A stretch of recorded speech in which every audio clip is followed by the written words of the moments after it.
Welcome to Nightlight. Step away from the mainstream and gather around as we enlighten the world and our realities and travel this cosmic journey we call life. Join us as we share with you and provide that beacon that can guide us all to a better way. Explore with us as we examine a metaphysical montage of spiritual insights, covering everything from the mundane to the magical, UFOs to unicorns, and everything in between. This is a time of awakening, of sharing and evolving, of spreading our wings and soaring on the cosmic breath of creation.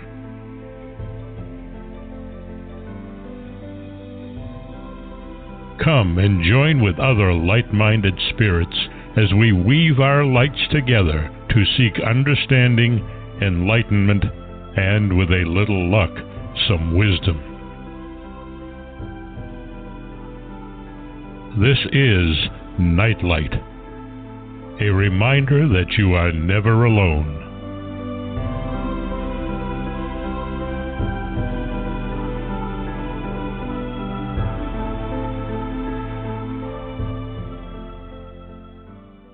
Welcome, everybody, to Nightlight. Thank you so much for sharing your evening with us. We really appreciate your being here. And for those who listen in archive, we even appreciate you because it does mean that we're getting out there beyond our own limitations we have in just this one evening and just these 2 hours. I want to thank Ken Quiethawk for his amazing intro. You can find him at nativestorytellers.com. Highly recommend that you check that website out because the First Families, the Native Americans, whatever is the appropriate term to call them these days, had amazing ways of keeping their history and sharing their wisdoms and passing it generation to generation. And it's absolutely a wonderful, amazing thing to experience and listen to. You won't be disappointed, I promise you. Tonight we have Michele with us. Michele is one of the finest, if not the finest, astrologer I have ever met. She is gifted and talented in so many different ways, and her wisdom knows no depth. She is able to tune into you guys quicker and faster than anybody I've ever seen, and what she can get out of a chart is mind-boggling. It is definitely an experience, and if you haven't had a full-length reading with her, I highly recommend it. It is an adventure. So let me go find her here. I think at one point I thought she was calling in for a reading, which is, of course, not what she was doing. She's here someplace. There she is. Hi, Michele. Hey, it's wonderful to be here. Oh, you're always a thrill to have on the show. I learn so much from you. I try to keep track of everything else, and I always have my little notepad here so that when you say something that I can either steal or investigate and come to greater understanding of astrology as a whole, and I can look up on it later. It's just amazing. I mean, I don't think many people realize that astrology is a lifetime study. It isn't, just 5 classes and a certificate. It's a lifetime of learning. I'll tell you, I'd like to meet that person who could do it in five classes. I teach a basic astrology course, and if I ever told anybody what they would learn in those 6 weeks, they would walk away. They wouldn't even bother to stay. Because in 6 weeks, in the very basics of astrology, you have to learn 144,000 things. Oh, my God. Yeah, and you'll learn it. Do a good job, you'll learn it. Well, it's worth it in that. Is it still evolving? Are there still new things to learn? What's wonderful is where we are in time. Astrology at one time was a twin flame with astronomy. Actually, was the beginning of astronomy was astrology, and then the two eventually grew apart, and science then said, no, there's no such thing as astrology, and kind of debunked it. But a lot of people in Europe and, of course, all over Asia continued to work with astrology. But in the United States, it was kind of set aside and said, oh, that's just an entertaining thing. And now, with all the advance of computers and so many universities now are opening up doors where you will get a diploma in astrology, the world is really changing. And computers are advancing the research. And, of course, groups like the one that I belong to, an International Society for Astrological Research, advances it all the time. We have full groups of people who are studying different aspects to identify what really happens when we have a certain aspect between planets or luminaries or asteroids or fixed stars, or it could go on. And there are so many avenues that a person can take up once they understand the basics of astrology. It's as wide and expansive as medicine. You can learn, you can be a person who specialized in fixed stars, which most people don't even know what that is. You could be a specialist in health. You could be a specialist in mythic astrology, and it goes on and on and on. It's huge. Well, let me ask you something. Now, they're discovering new planets all the time. Will those planets come into eventually? The linear mind is so relatively limited, and we have to come up with new ways to identify everything that's going on without it looking tremendously confusing. If you put all the asteroids on a wheel, you really can't even see the planets anymore. If you put the fixed stars, you would never be able to keep up. So we have to find a new way to do it, and what will eventually happen, it may be 100 years from now, I don't know how far down the road it is, but it'll be more holographic when you look at a chart rather than a flat little piece of paper, because the linear mind is advancing. We will not always continue to stay in the linear mind. We are learning to advance to where we can expand our consciousness and shift. And when you shift to one of the higher states of consciousness, you no longer look at things in a linear way. Gotcha. So you'll be able to see all of the interactions. I actually understood you. Well, I hope so. I tried my best to make it plain.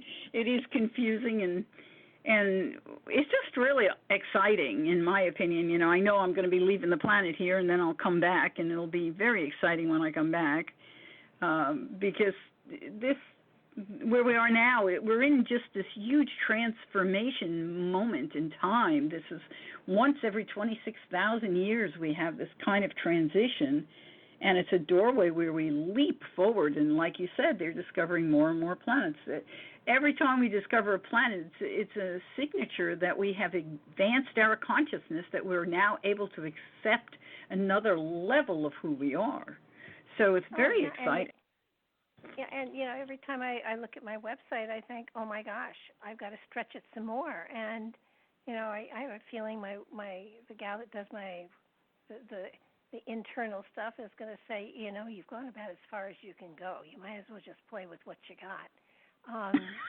Because we just sent out a newsletter, and I hadn't realized it had been a year and a half since I sent a newsletter out. So I sent a newsletter out, and then I realized that, oh my gosh, I'm going to be moving hopefully within the next couple of months.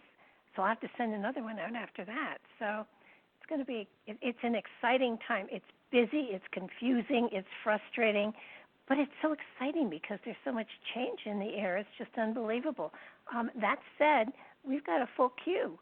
I mean, it's not all the way full, go forward. But we're loaded for bear here. We've got Valerie here. Hi, Valerie. You're on the air.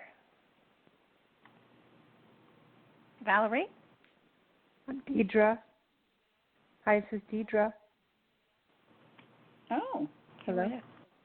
Deidre, you know what? Yeah. No, it's Hi. Deidre. Yeah, somebody, the switchboard jumped on me. I'm sorry. This is Deidre. And, yes, we have Deidre. Well, Hi, wonderful. Michele. So what's your birthday? So my birthday is April 4th, 1966. And the do you time? need the time and the Yeah, 7:39 7:39 a.m.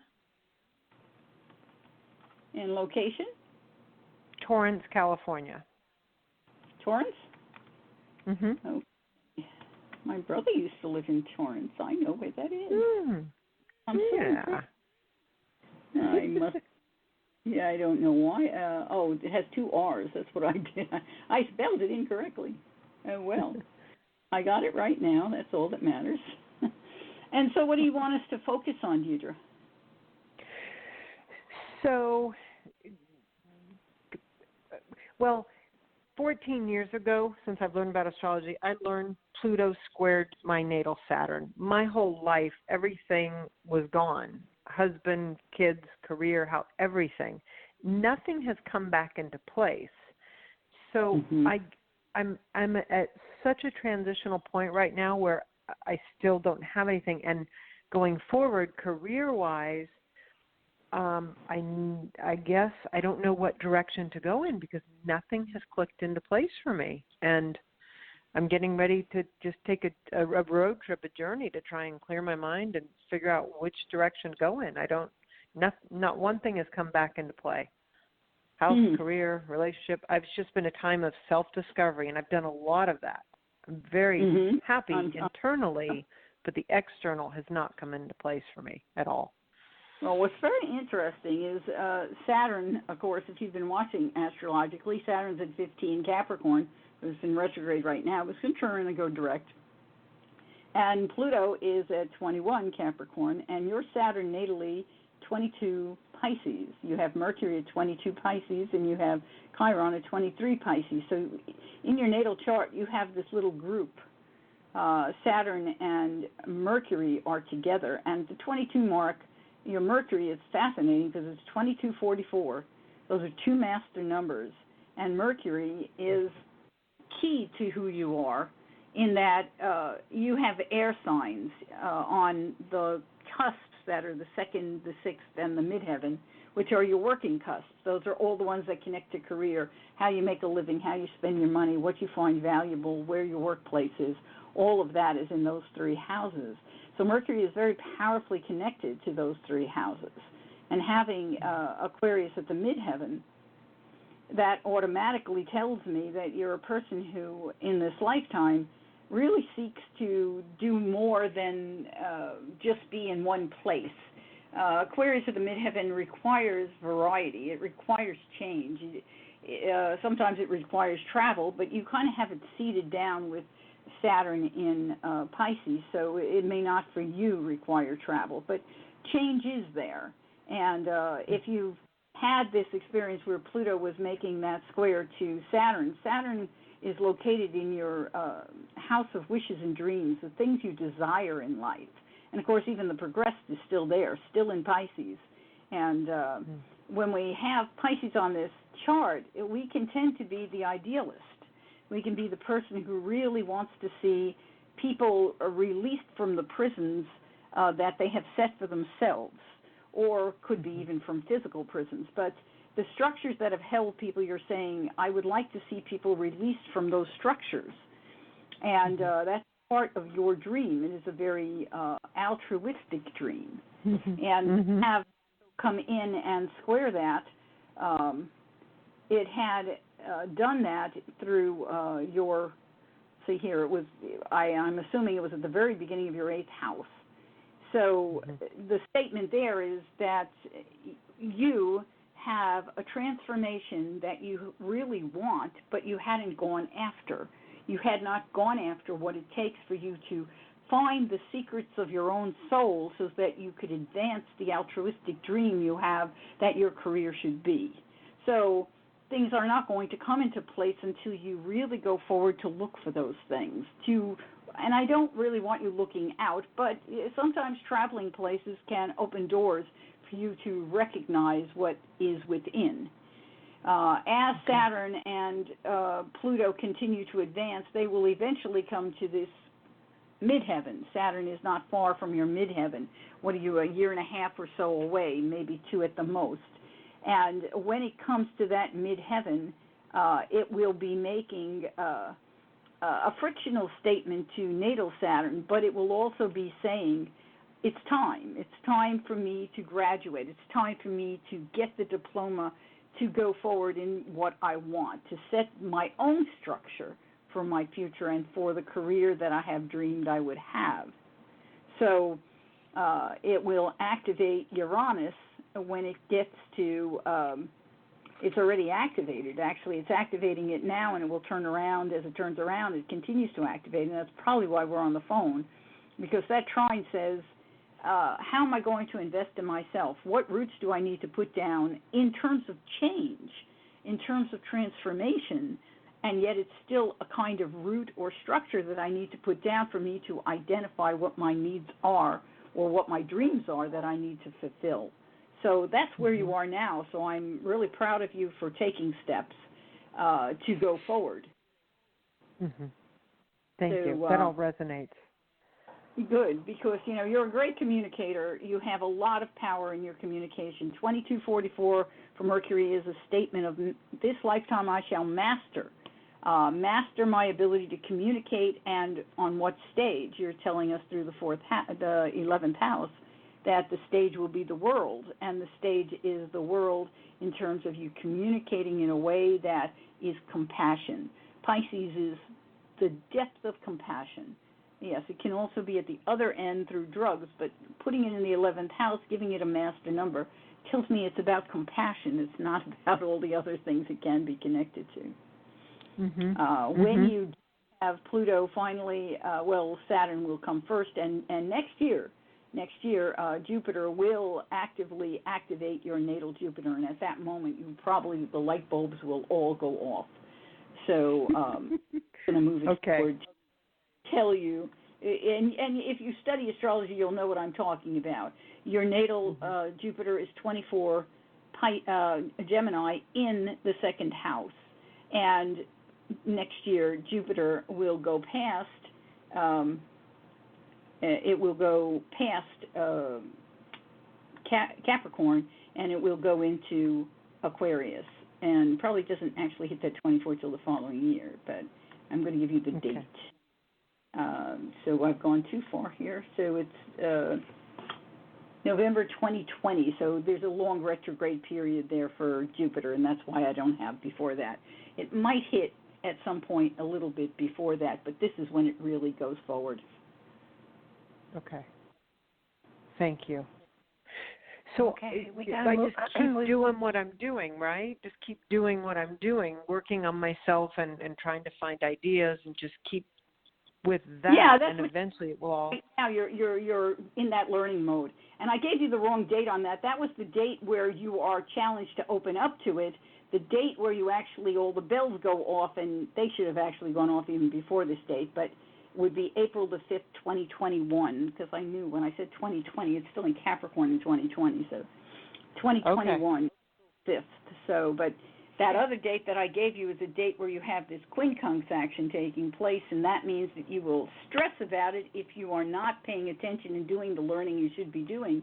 And if you're in a learning process at that point where you're stressing, you need to take a deep breath and recognize that this is a period of time where you need to just expand and not fret about that possibility. Okay. Okay, we got to move on. Okay. Thank you very, very much, Michele. Thank you. Okay, Bye-bye. I'll be in touch. Okay, bye-bye. Sounds good. Wow. Amazing. Okay, we've got Ellen here. Hi, Ellen. You're on the air. Hi, Barbara. Hi, Michele. This is Ellen, and I would love a reading. So when is your birthday, Ellen? May 26th, 1956. That's a secret. 26, 1956, did you say 5-6? Yes. Okay, and the time of birth? 3:30 p.m. And location? Brooklyn, New York. And that's Kings County? Yes. I just have to check because, there are 3 Brooklyns in New York. Yeah, this is the real Brooklyn. And then what would you like us to focus on? Work. I would like to change careers, or at least change jobs. Do you see anything regarding that coming up, or maybe hints as to what I should be doing. And right in the right. I'm sorry. Go ahead. No. And if you see anything else that jumps out at you, just go ahead. I don't care. I think you're in the right zone. Right now, the North Node is getting ready to go over your midheaven. So the North Node is always, it opens the doorway for soul family, but it also pushes us towards what it is that we as soul said before we came into the physicality that would be our directive for life, our purpose, what we want to achieve, where we want to really go. And so the North Node going over the midheaven says it's time for us to push towards what our goal is for career in terms of our life purpose. So when we look, of course, you have Cancer at the midheaven, and let's see where your moon is. The progressed moon right now is at 14 Aries, which makes pretty much a direct hit to that North Node. So this is a month where you would be challenged to really take a look. You may be challenged in terms of what you might personally want for yourself in terms of career, like maybe I'd like to explore possibilities, but at the same time, there's a part of you that's concerned about family relationships, and so freeing yourself completely to get to where you want to go is a bit of a challenge. But you should never think that way. You need to just move that forward, and you will. You're going to see, let's see, that's at 14 now, so in 10 months' time, 12 months' time, it will start to activate a trine to your natal moon, and you'll find that at that point in time, you'll start moving in the direction you really want to go. It starts to open up. You'll start to get the communication you need. You'll start to connect in the ways that you need to connect, and it'll open some doorways. So as the North Node continues to move forward, it's going to activate, it'll go over your midheaven, and then it's going to activate your Venus. So Venus has to do with, in your chart, it has to do with you understanding who you are, your secrets of your own soul, I want to say. You unlock them. And there's something here about your love for community, your love for family, your love for, it's almost worldly family or spiritual family or soul family, or you tend to spread the word family out a lot further than other people might spread it. And you have a statement in here that says, I seek to empower family as my career. So that's quite a statement. And it's all about you. You already have all these tools inside of you based on the way this chart is formed. So you need to ask yourself, how do I relate? And it's almost like the saying Matakiasan, if you're familiar with that statement. It's the Native American saying that says, all my relations. You basically have that at the midheaven here. You're saying it isn't just humans, it's all of us. So that's really what your soul's directive is to connect and empower others through your ability to understand the depths of relationships. And so this is really where man is moving. So you're just generating right along the lines. This is where all consciousness is moving. Your North Node in your natal chart is at 8 degrees Sag, so it adds to that statement. It's in the third house, so it's telling me that Sagittarius, of course, is worldliness. It's brotherhood around the world. It's accepting all peoples, and in your case, all things, all peoples, all beings. And the North Node here says, I have the ability to communicate and teach. So there is a quincunx between that North Node and Venus, and this is why you've been probably not doing it and not getting to it till we're moving into it now. And this is not an easy statement. This is where you go back and forth. Yeah, that's what I want. No, I can't do that. I won't have enough money. Oh, that's what I want. Maybe my family wouldn't agree to it. You go back and forth over a whole lot of different statements, and you need to finally come into alignment with your higher self, with your own heart, and say, you know what? All of these other things don't matter. I need to go forward. This is a real hard thing, but there comes a time in most anyone's life who is on the path of consciousness where they must take what we call a leap of faith. And I'll tell you, I've been pushed off the cliff when I won't leap. So I recommend you just leap. So it's a lot easier to leap than to have the fear of being pushed. So you will find your way because it's meant for you to. You have to know that where you will leap to will be into the arms of the family or soul family who is waiting to help you get to where you need to go. That's where you're headed. So, do you mind if I just? I'm sorry. Go right ahead. Could I just talk about like a timeline on this? It sounds like this north node going over the midheaven is pretty soon. Is that correct? It is.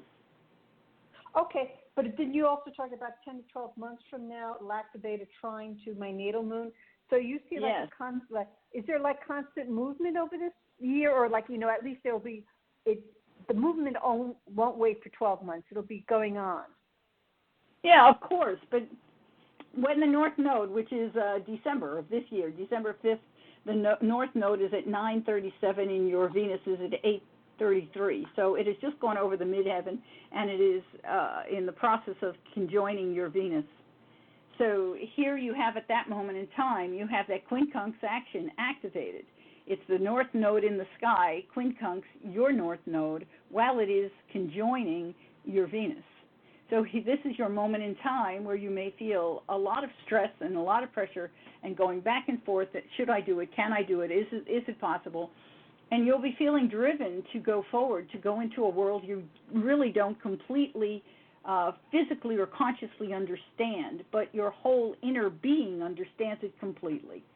If that makes any sense to you, what I've just said, okay? Yeah, it makes it clearer, yes. And you will find yourself, the best thing you can do is to go forward, not to go back and not to allow yourself to stress over it, just go for it. And at that point in time, your progressed moon will have gone to 18 degrees 27, where your natal is 29. So it still has a ways to go. It has 9 months from there, it will be exact, but you can minus 2 months from that to 7, because once it's applying 2 degrees, it's active. So the trine opens up at that point in time. So you just have a leap that lasts about 7 months of leaping. Remember, there'll be other transits that will help you as you go leaping forward, but it requires trust, and it's worth the leap. And after you've gone through the whole experience, you'll look back and you'll say, I would have done it any other way. I would never have done it any other way. So, and what's interesting is as the North Node is going over your Venus, making this quincunx, Venus itself is going at the other end, is in the opposite end. So it's interesting because when Venus opposes Venus, it's more like a conjunction than an opposition. And you have had, in the last few years, you've had Pluto activating all of that. So it's been an easy choice, and Saturn has also activated it, all from this opposite end. So it's not easy. And when we have Pluto go through our fourth house, as you've had, you may find that there is a whole turning upside down and inside out your home. You may not have a residence when Pluto goes through this house, or you may have a residence and not have a residence and have one and not have one a few times while it's traveling through this house. So it doesn't make anything very stable. It's like you have to rebuild. And you just accept it, because Pluto, when Pluto does these things, it does it for a value. And as it's ripping these things away from you, it's ripping away your emotions. It plays havoc with your emotions, because it's going to make you look at your connections to your mom and to your original home in this lifetime and pull up all kinds of information. Some of it will be good, some of it will be challenging. But you have to go through this in order to be able to give the gifts that are coming. I hope that helps. It does. I want to say thank you so much, Michele, and thank you, Barbara, for having Michele as your guest. Ah, my pleasure. Totally. You're Keep so in touch, welcome. please. Yeah, good Thanks fortune again. to Take you. care. Bye-bye. Bye now. Okay. That's a hard one, and yet so exciting. Yeah. Well, we're in that time zone, you know. I've noticed. Lots I've noticed. Okay, we've got Linda here. Hi, Linda. You're on Hello. the air. Hi. My name's Linda. What is it? You needed the date of birth? Yeah, your date of birth. Okay. June 3rd, 69. I don't know the time, honestly. Oh, you have no idea? Morning, night? Do you know anything? No, I don't at this point, no. Your mom didn't say you were born early in the morning or anything? Okay, well, we're going to put in 12 noon. But that's going to limit me in what I'm able to do in terms of giving you really any exact timing. So it really limits a lot of things. But we'll go forward, and I'll do the best I can for you. Where were you born? Okay. In Canada, Edmonton, Alberta. Alberta? Mhm. Okay. Let's see if it brings it up. I know I'm putting CA. I have to put in CAN. Sorry. I wondered if I could get away with that, but I couldn't. And I don't know why it didn't bring up Alberta. I spelled it right. Let's see. Alberta. Alberta is also in Alberta province, correct? It is. It is a province. Okay, I just needed to ask that to make sure. It's a little unusual the way that came up. I'm not used to that. So usually it just does what I ask it to do without question. All right, so I can't really, I have no idea what your ascendant is or your midheaven or anything else because without a time we have no idea where those things are. So, but tell me what's going on and maybe I'll be able to help. Where do you want me to focus? My question would be, like, I had a job interview, so seeing if you see anything. Well, let's just see if we see anything that's activating. It's kind of hard because I don't have a wheel for you. I don't even have any possibility of knowing the wheel. So we don't know. Fine. At least you tried. Career. You really should get that information and come back on because I can tell you a heck of a lot. But let me just look at this for a second and see if anything just kind of pops and maybe Barbara can do her magic at the other end. She has a way of doing things that I don't do with pictures. Right now, Pluto is actively activating your natal Pluto. My problem is I don't know who it controls. I can say it's an opportunity that can empower you. So if it has anything to do with your career, you're going to probably find something when Pluto goes direct. It is not direct right now, so it is not facing right now. Let me just pull it forward. And here it goes direct in October, the end of September, the beginning of October. And when it goes direct, this is an opportunity that could open up. So I would definitely push for that period in time because Pluto has a tremendous amount of power. And as it starts to activate itself, it's going to also activate Jupiter. And Jupiter always expands in your world. So I would say your time frame starts around October 5th, and then what's going to happen is in January, Jupiter will start becoming active. So I'm going to just kind of move forward to where Jupiter is starting to be active. And see, we have activity in January with Saturn as well. We have activity with the Sun and Saturn, and then when everything will probably come through for you, I am going to guess will be around March the 5th or so. Then Jupiter is... Can I jump in? Trying. Go right ahead. Michele? Yeah.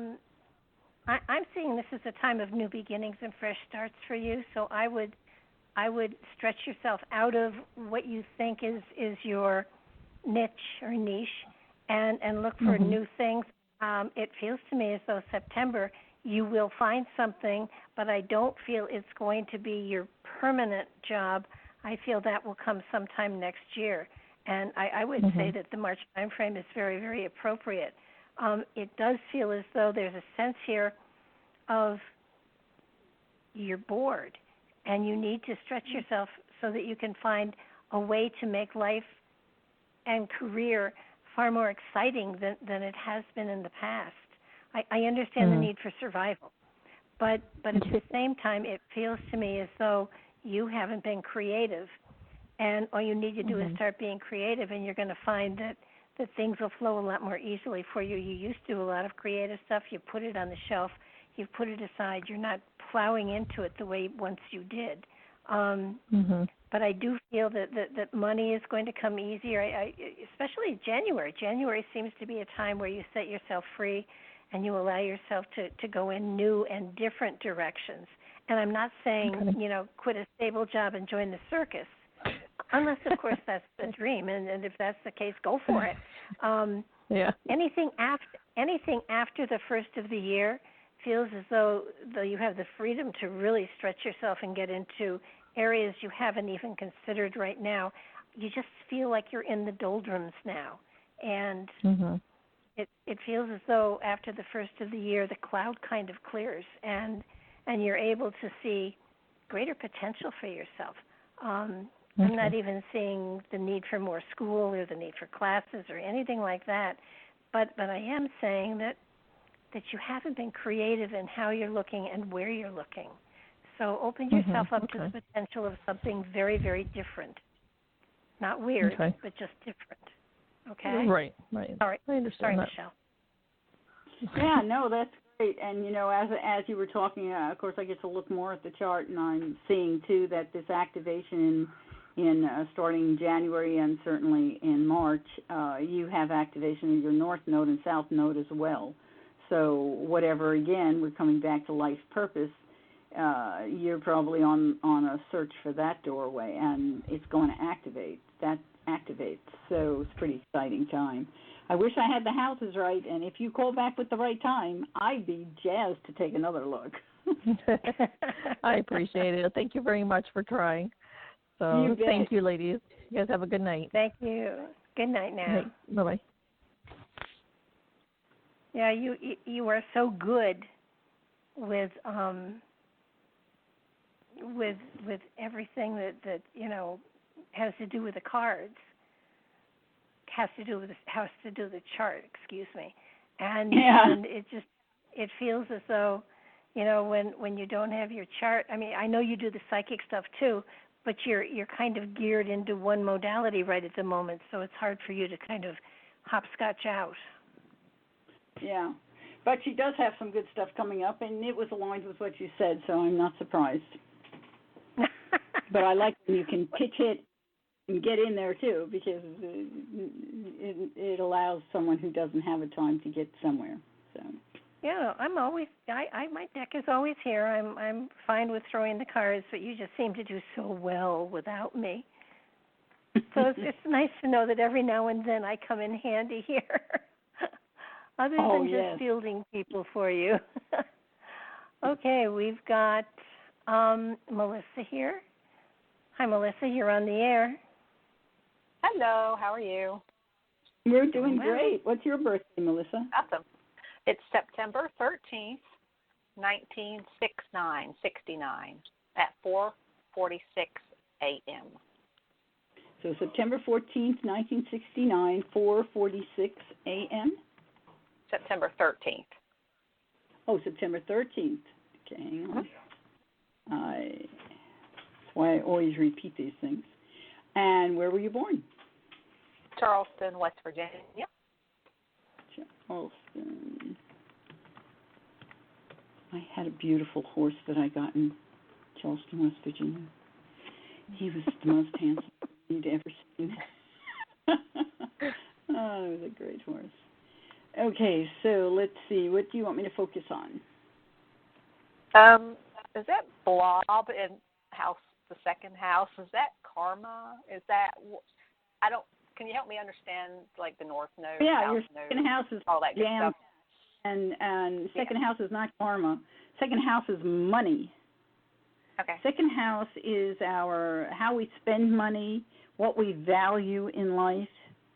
In other words, it's not just money. We talk about it as money because it's what most people are thinking about. But what we value, how we spend our money, tells us what we value. Some people prefer chocolate cake to ice cream. Whatever. Uh-huh. I'm a real dessert person here.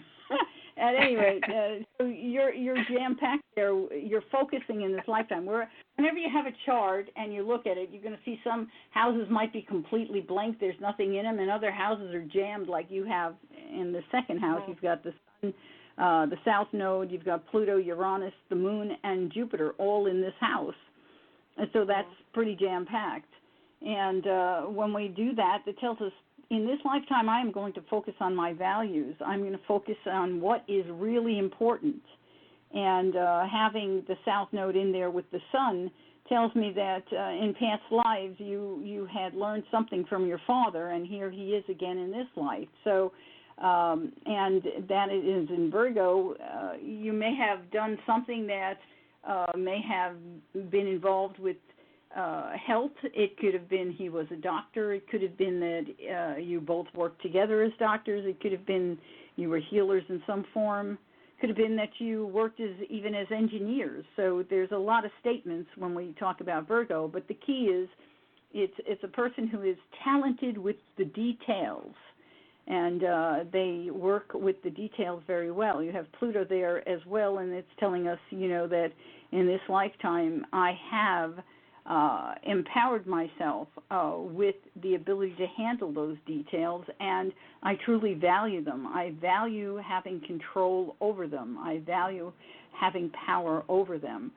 You have Uranus there in Libra, you have the moon in Libra, and you have Jupiter in Libra all in that house, and then in the house of communication, which is the next house, the third house, you have your Mercury there, also in Libra. So all the expression of Libra is about bringing things into balance, having looking out a lot of the time for everyone being in harmony. And as a result of that, of course, the weakness of Libra is that they forget about counting themselves in. They're so busy creating harmony between people. So one has to be careful of that. But Uranus in Libra says we have the ability to change relationships, to move in and out, that we can be very vibrant, and we like variety in people. Variety in communication, variety in thought. The moon there says I have a love of relationships. I have a love of communicating with others. I have a love of balance and peace and harmony and beauty as well. Libra is a lot about beauty. And Jupiter in Libra says that, the whole world, I have a desire for the world to cooperate. I want to learn more. I want to learn about people. I want to learn about mediation. I want to learn about the arts and creativity. But all of that has to come through the expression of Virgo, which says, so you take all of that, those desires, and you say, but I must do it in a very detailed fashion. I must do it frugally. I don't want to just splatter out into the world. I have to get the details organized and do it correctly. So that's what's going on with that second house. Does that make sense to you? Oh, yeah, most definitely. Very detail-oriented. Yeah. And sometimes, Virgo is the one that we know out of all of them as the perfectionist and can be the highest critical because in seeking perfection and seeking the details, one seeks perfection, and in doing so, one can be critical, usually of themselves, but also of others if they're in a job where they are over other people. They can be critical, and you have to just be careful of that. Your Mercury is in Libra, though, so you probably don't have that problem, despite all of this going on in Virgo. Mercury in Libra tends to take our voice and make it a whole lot nicer, and so you can be more caring and more balanced in the way that you communicate those thoughts. So, makes sense.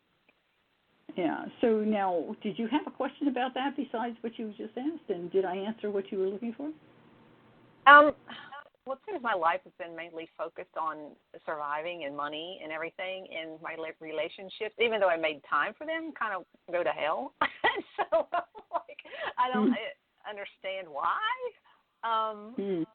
If there's, well, you have Aquarius on You have Aquarius on the 7th house cusp. You don't have anything in that house. Aquarius is ruled by two planets. You have Uranus and you have Saturn. Saturn is the ancient ruler. So you take a look when you're looking at a chart to understand how relationships go. You would look to see how does Uranus and Saturn interface with your other planets. The big challenge is that Uranus is at 3 degrees, your moon is at 8 degrees in Libra, and Saturn is at 8 degrees of Taurus.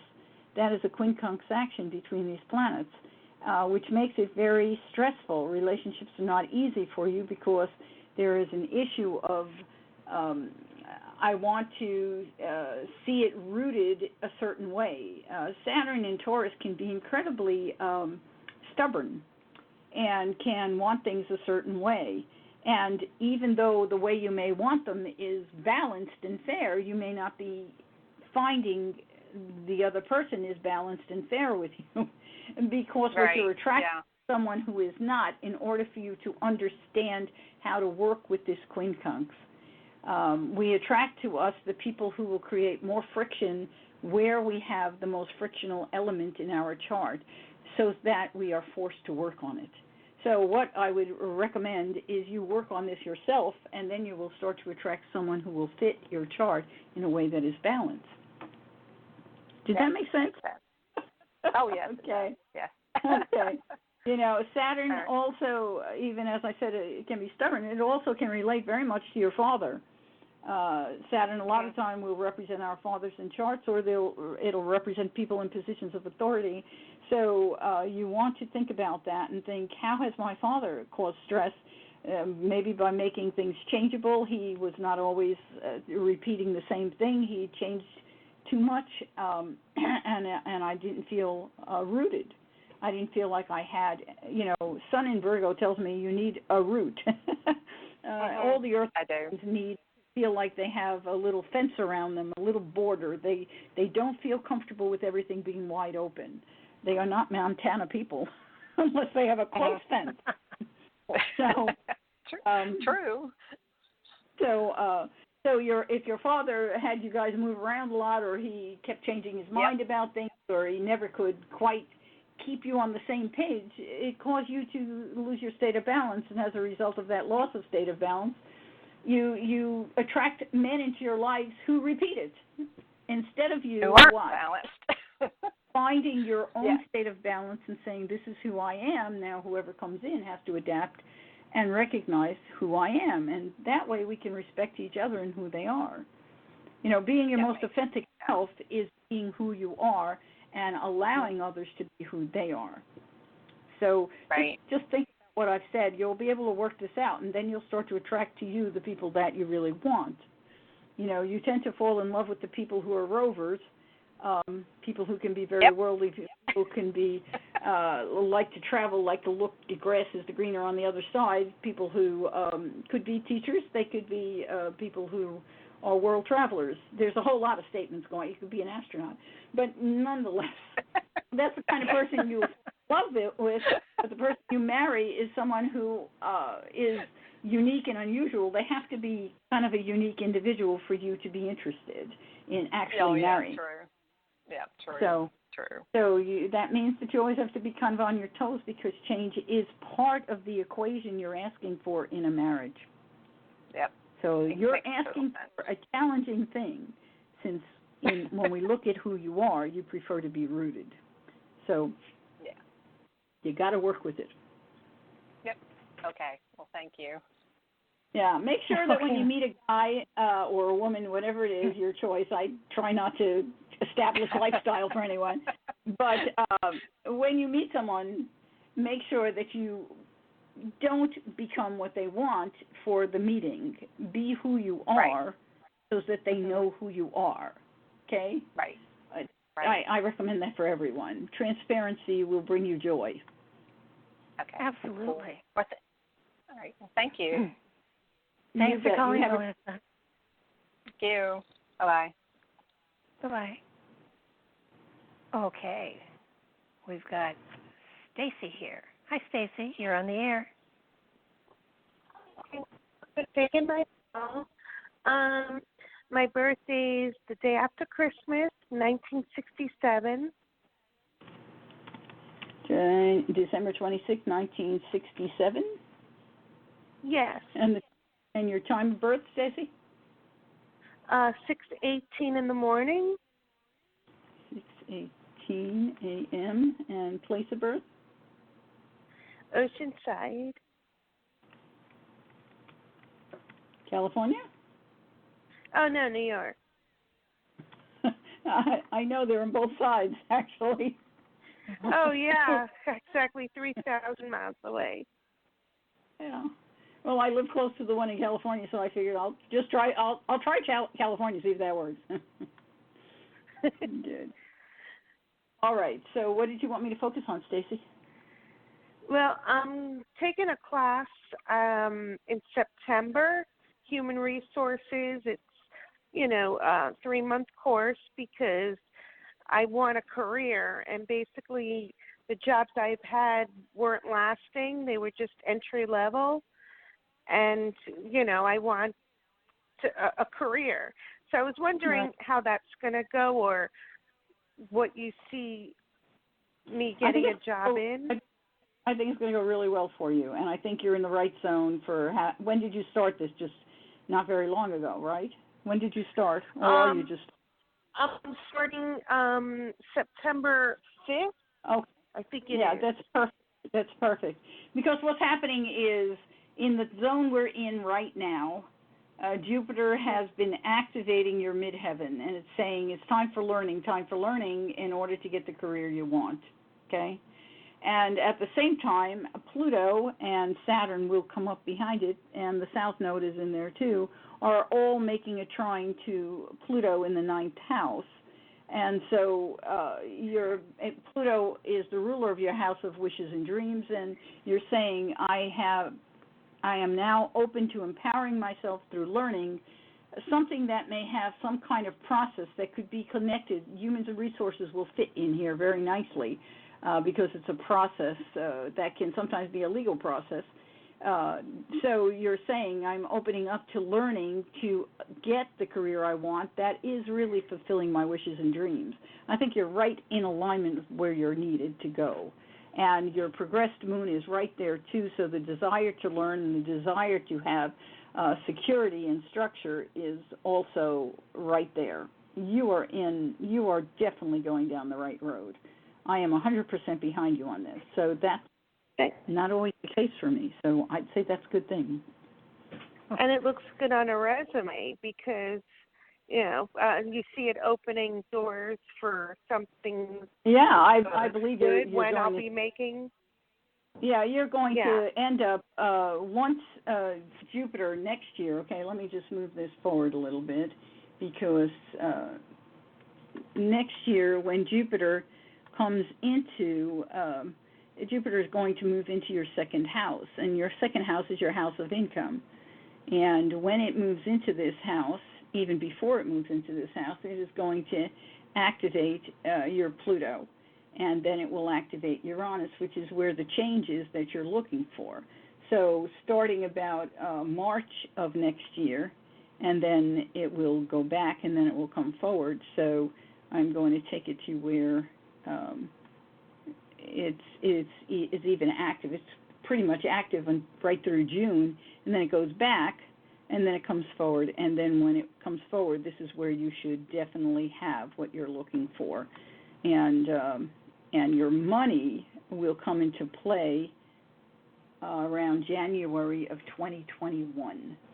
At that point in time, your money expands. So you may get the job you're looking for, but it may be, a 90-day thing before they really start paying you the kind of money they should be paying you.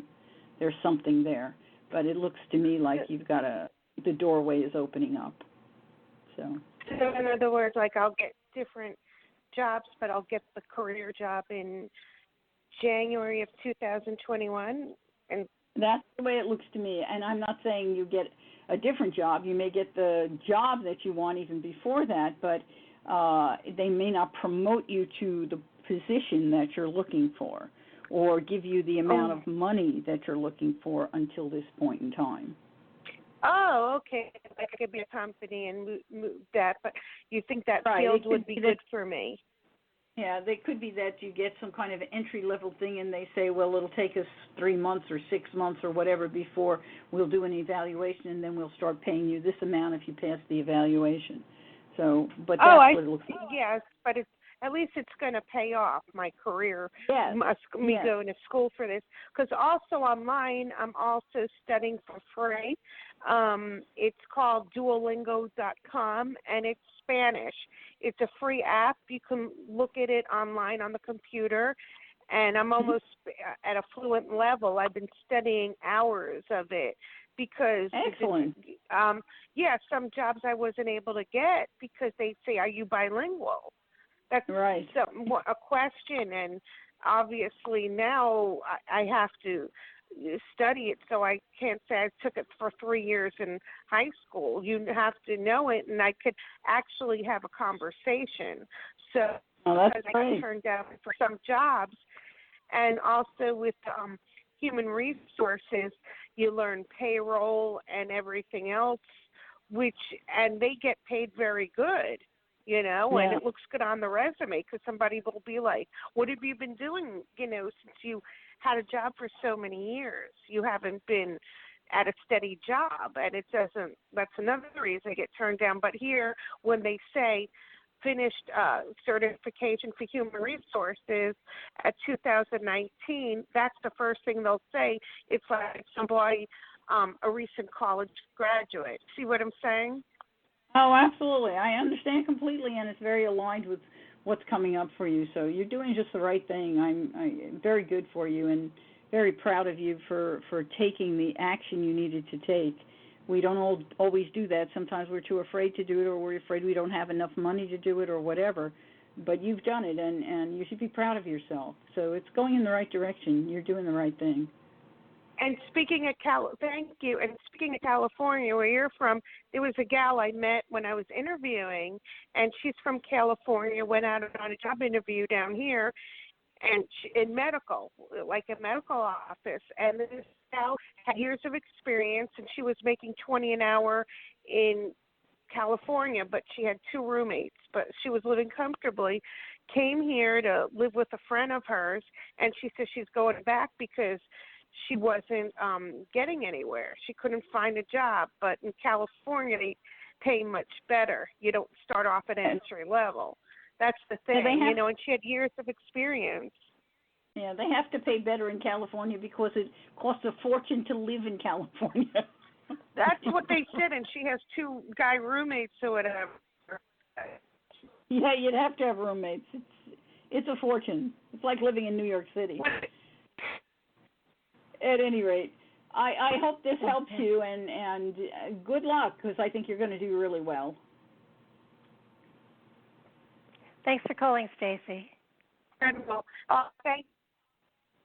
You're welcome. Okay, we've got Cindy here. Hi, Cindy. You're on the air. Hi, Barbara. Hi, thank you, Barbara. Hi. What's your date of birth, Cindy? July 12, 1949. July 12, 1949. And happy birthday to you. That's a big birthday you just had. A huge birthday. We can never see my chart. What were you born?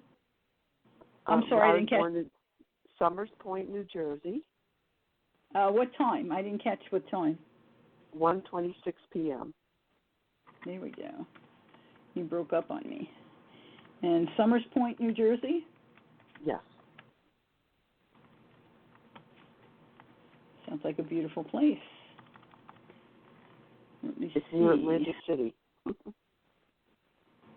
I don't have it now. Did I spell it wrong, or do I have it written wrong?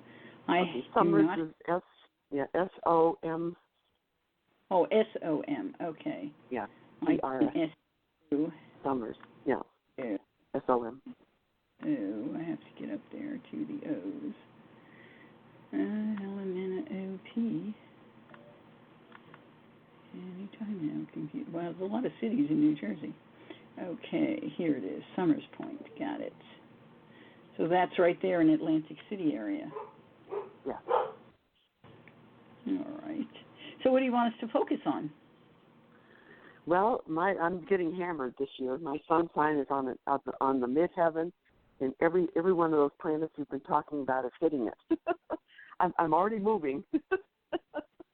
So You can kind of look at the chart and see, pick a section. Yeah, Pluto's making the opposition, and Jupiter progressed opposing, but Jupiter progressed opposing is not a big deal. It's kind of like a conjunction, so that wouldn't be a bad thing.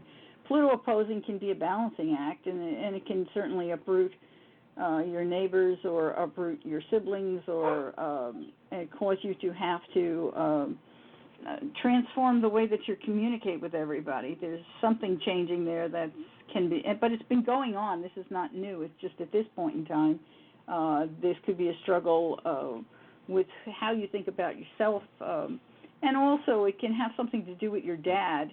I don't know if he's alive or not anymore, but still, it doesn't matter if a person's alive or not. We carry all kinds of information inside of us, and it could bring some of it to the fore, and it could cause you to have to rebalance the way that you looked at him or thought about him or consider your family because of him. So it can be challenging. Pluto, of course, is going to move into your fourth house, and when it moves into your fourth house, it could uproot you from where you are. But, when you're born, I would assume you're still in the same area you were born in. Are you still in New Jersey area? No, I'm living in Maine, and I'm already working on a move right now, changing homes. Oh, you went east. Yeah. East, huh? I would have stayed in your longitude because that's where every astrologer usually would send you. Your longitude is awesome. Astrocartography. Your sun is at the midheaven. You have Jupiter at the nadir. That is a great line to live in. So I'm really surprised you moved away. You went east, took your sun off the midheaven, and ended up getting Pluto closer to it. I don't think that was such a great move, but you probably withstood it and managed, because we do. But where you were born would be a better place, in my opinion, as an astrologer. Yeah. So, are you getting ready to move back to that area? No, that was my father was in the military service, so we lived there for a little while. I was born there, but I've never gone back there. I'm not so sure I would go back. I don't really remember a whole lot about it. Yeah, I don't know if the latitude is as good as you might want, but the longitude is. So you should look at things along that longitude if you're going to move. Okay. Well, and I think east is better than going west. So east could be a little bit better, because the sun line has the ability to stretch out 150 miles, okay? If you go 150 miles east of this longitude, it will allow you to make sure you are out of your Pluto line. So that maybe, I don't know how far east you are from it, but... I'm in Portland, Maine right now. Quite further east, because the United States just way out into the ocean there. So I don't know, Connecticut probably would be just fine. You should talk to Barbara about buying her place. Cindy, are you still doing jewelry? Yes. Oh, cool. That would be cool. She makes the most you beautiful jewelry. Yeah. Oh, wow. Well, you have a lot of things creative there. I mean, you have Pisces on the 6th house cusp. You have Aquarius on the 5th, which is the creative house. It's the house where we create things, and Uranus is very sparkly, so that's not surprising to me. And of course, your midheaven is Cancer. So whatever you do, you make things that are family connected, family related. They nurture the soul, And of course, the sun would be gold. So Cancer is just the opposite. So you've got gold and silver at the midheaven there. So. Cindy, give out your website so people can go see your jewelry. I do. I'm going to write it down. It's Sealark, SEALARK. Number 2. Oh, wait a minute. Let me give you the website. It's sealark-studio.com. Her website is also on my website under. I highly recommend in jewelry. Her jewelry is beautiful. I will go look. I don't know if I didn't get the thing right. I'll get it from Barbara. She has it. It's one of a kind pieces.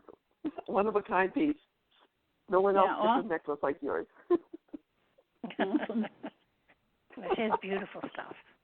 Okay, well, we got to move on, but Cindy, good to talk to you again. Well, thank you so much. Yes. Thank you. Thank you both. You take care. Take care now. Okay. Bye. You know, it is amazing. I sometimes can't find my keys, but I will remember people from years ago. Yeah, your keys are not that years. A lot more important than your keys. Well, you know, when you've read somebody a couple times, there is a connection there. So, yeah, she's a cool lady. Yeah. And she lives in such a beautiful place. I would think. I've seen pictures of Portland, Maine. I've never been there, and I've been told by a lot of people that Maine and Oregon have a lot of similarities. So I think they do. So we've got Laura on the line here. Hi, Laura. You there? Yes. Hi. Hi. You're on the air. My birthday is October 1st, 1963, and I was born at 1:14 p.m. in Pittsburgh. 1:14 p.m.? Yes. And where were you born? Pittsburgh. Pittsburgh. Finally, a city that I know how to spell for sure. I'm having a bit of a challenge tonight. Yeah. It appears so. Oh, that's funny. Okay, and Cindy, what would you like us to look at? Laura. I thought I got the name on. So I was back one person. So, Laura, what would you like us to look at? I'd like to know about making a move, a purchase, home, buying a house and moving into it. Okay, let's take a look here. So, of course, right you now, are when purchasing a house, you're moving into it. So I don't know why I said that, but I really want to buy my house so bad. Okay. Well, it makes sense that you would want to at this point in time. You've got a lot of stuff traveling through the house of mortgages and investments that way, and it's been activating your Jupiter. You want a big house, though. There's a whole statement about that. So what's going on right now, you've kind of, Jupiter right now is at 14, and it is in retrograde, and I believe it goes direct next week, so it's not going to change this location very much. Just check to make sure that, next week, August the 11th. So it's going to stay at this 14-degree mark when it stations. As it is at its mark right now, it is actually at a point where it's opening some opportunity where it's trying to get you to activate what you're talking about. But I don't believe you're going to see a complete activation until it goes into Aquarius. So you're looking at 2021 to buy that house. Now, I could be off. It could happen sooner than that. Just take a look here, because if we can get an activation of Mars, we might actually get you a house sooner. So we've got an activation of Mars that will come up next year. So that point in time, let's just move it forward. And here it starts to apply. Here we go. It's going to be before this. So the end of sometime, maybe the third week in January, there is a doorway at that moment in time for you to possibly buy a house. That would be a key point in time. Let's see if there's money for that as well. Because Jupiter isn't quite where you want it to be for the money. Right. And you do have Pluto in that house. We would need some activation of your moon, and it does activate your moon. So I think you'll find a way to get the money you need. Now, since your moon is in your third house and it is conjunct Chiron, it is possible. Do you have any siblings? I do, but I wouldn't be able to go to them for anything. Well, that might change. This is next year. Something might change and surprise you, because that sextile is a sextile that says there's a possibility to heal issues with siblings and that they might help you. So something to think about. Just throw it out there into the universe and see how it comes back. But you do have Chiron with your moon, and there is a statement there that it's time to learn how to heal this as Jupiter is making that sextile. It will continue, of course, and give you another opportunity down the road if you don't take advantage of it at this point in time. So, but then you would have to wait until 2022 to get there. So, but this is where your doorway is. So, and it's on your south node, which means you really are doing something that's important for you to do. You're doing something that you have promised yourself you would do in some past life, where you've said, I will be in control, I will have my structure, and it will be mine, mine, mine. There's mine all over this. It's not sharing with anyone. But anyway, this is your doorway. This is the time. I would be putting everything together, get as organized as you can to be ready for this time. I want to kind of bring it back down to where it's really pretty much exact. So give me a second here so I can make sure I give you the best information I can give you. Since you really only asked one question of me, we should be able to do that. So here it is. January the 19th is the beginning of that opportunity. It's when the doorway opens. If we have the correct time of birth, the doorway opens on that day, and That's it continues. In January. What'd you say?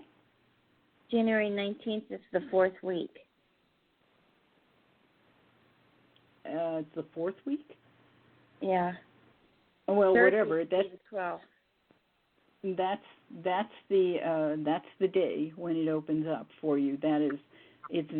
We've got 2 degrees applying at that point in time. It doesn't mean you can't give it a try a little earlier, but that's when it really opens, and it continues to be open until. And this is I'm going to hit it as a midpoint.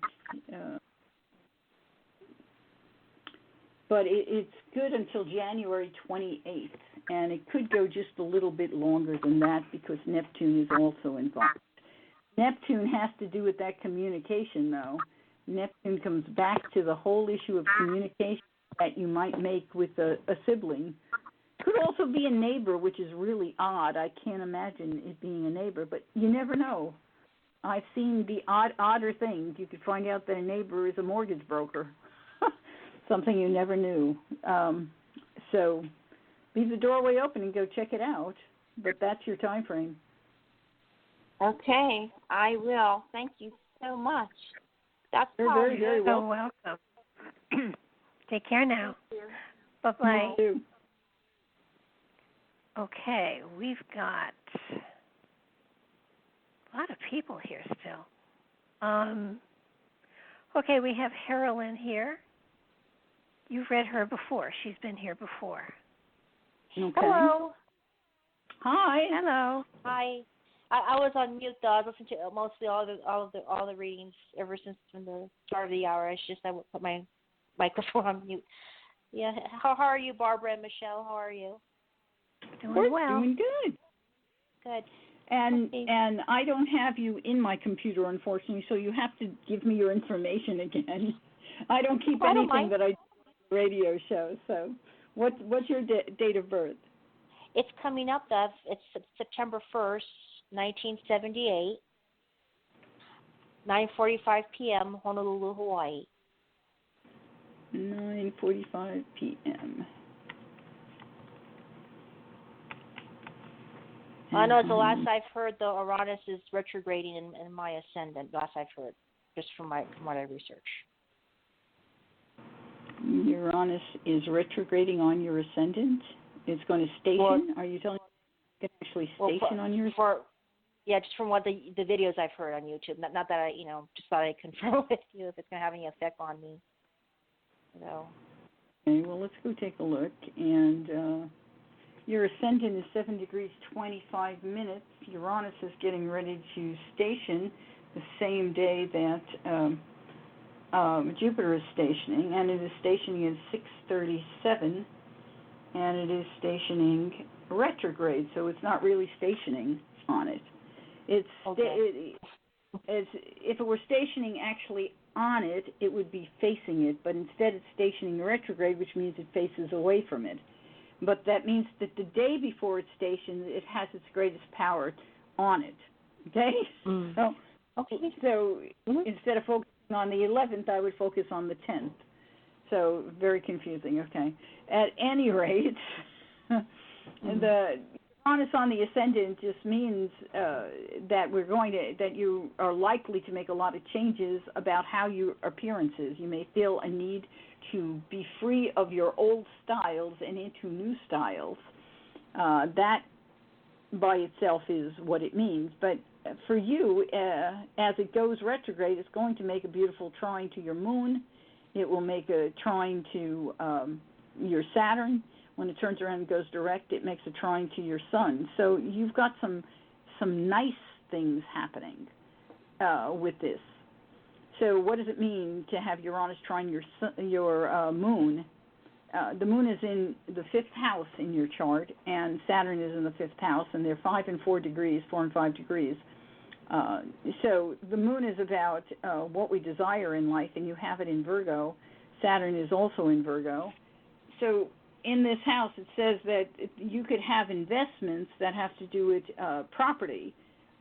It could be investing in healthcare. It could be investing in actually structures that involve health, so like a health club. It could also involve things that have engineering connections, so drafting or try to think what else. But then there's other kinds of talent also with Virgo, so it can be, there's even people who do a lot of theater with Virgo. So Virgo is quite a talented, because they're so detail-oriented, they could just about land anywhere. But that trine says there could be a change in the way that you're investing, and in this case it looks more like it might have to do with physical property than it does with and in this case, because it's so active with your ascendant, it could even have to do with investing in clothing and things that you wear. So you just have to take a look at it, but it's a doorway. It's a good thing. It's an opportunity to make changes where your investments will appreciate or mature. So it's not a bad thing. I don't see this as bad. Do you understand what I've said? I understand. It's a relief, though, because, I've heard the keywords of Uranus is chaos. That's one of the keywords I was a little bit concerned.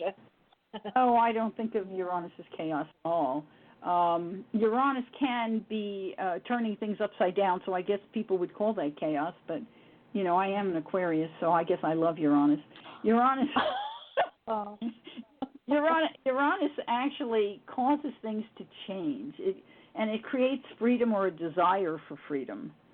So we break things with Uranus, and so when we're breaking free, people can see that as chaos, but it's actually, I always like to look past the action to where it's headed. Where's it taking me? It's taking me somewhere that will make me freer.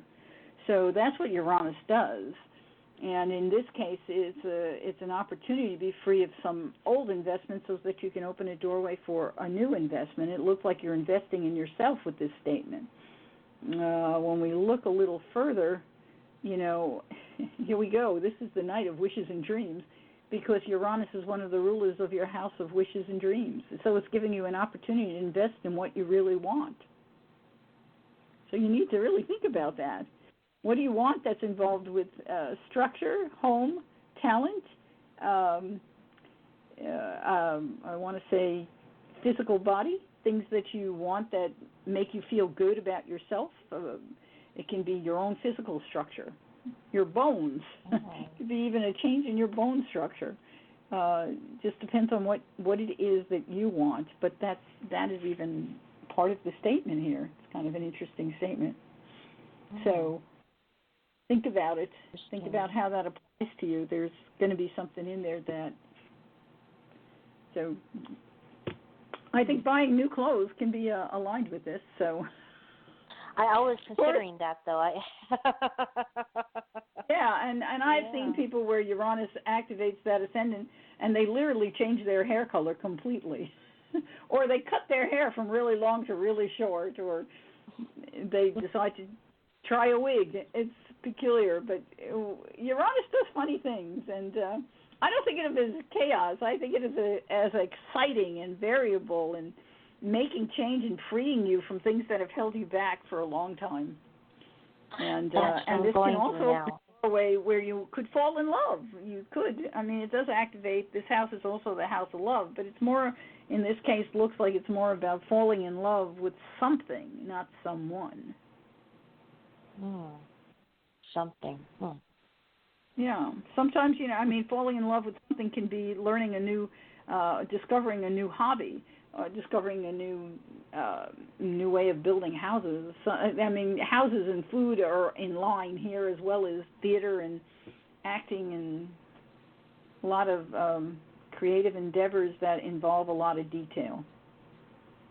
So think about it. Let us know what you end up doing, because it is fascinating. And, of course, as Uranus goes forward, then it will activate your sun and opens up doors for tremendous successful opportunity in terms of investments. So it may also be a change if you do any investing. This would be a change in the way that you're investing. Well, I've been attracted to fairy tale cottages. It seems to appeal to my eyes. God, that fits very nicely, because Virgo and fairies are very earthy connected, and Uranus is about freedom and. It's a very earthy thing. Fairies are a part of the earth. They're part of Gaia. So the moon here says, I have a love of things that are earthy and detailed and like I said, creative, and fairies are certainly that. So, and it's all coming in this house, too. And this house is normally ruled by Leo. And having the sun in this house makes you capable of maybe doing things like storytelling. And storytelling does not have to be with words. Storytelling can be with puppets. Storytelling can be with fairies that are little sculptures or fairy houses or whatever. There's a lot of ways to do storytelling. It's not limited to words by any means. I do sense the warmth, though, when you describe that. I was just thinking of the word warmth. Warmth. Yeah, this is. I think it's great. I think you got a great opportunity here, and free yourself of the things that someone has structured you originally with. When we look at this, it's Saturn and the Moon. That's your mom and dad. So they told you should be certain things, and on the other hand, maybe it's opening up the door to you to see them in light of the things that maybe they hinted at and never really said. So. I'll give my mom a call, though. I'll give my mom a call. My dad is passed away 6 years ago. Oh, wow. Yeah. Late dad, diabetes. Yeah. Oh, wow. I'm so sorry. So sorry. August 25th is when he passed away, August 25th. Wow. Yeah. Well, give your mom a call and send my love to her, because I'm sure I would just adore your mom. Oh, yeah. She's a very, very nice lady. And well, I have a lot of planets that just love her planet.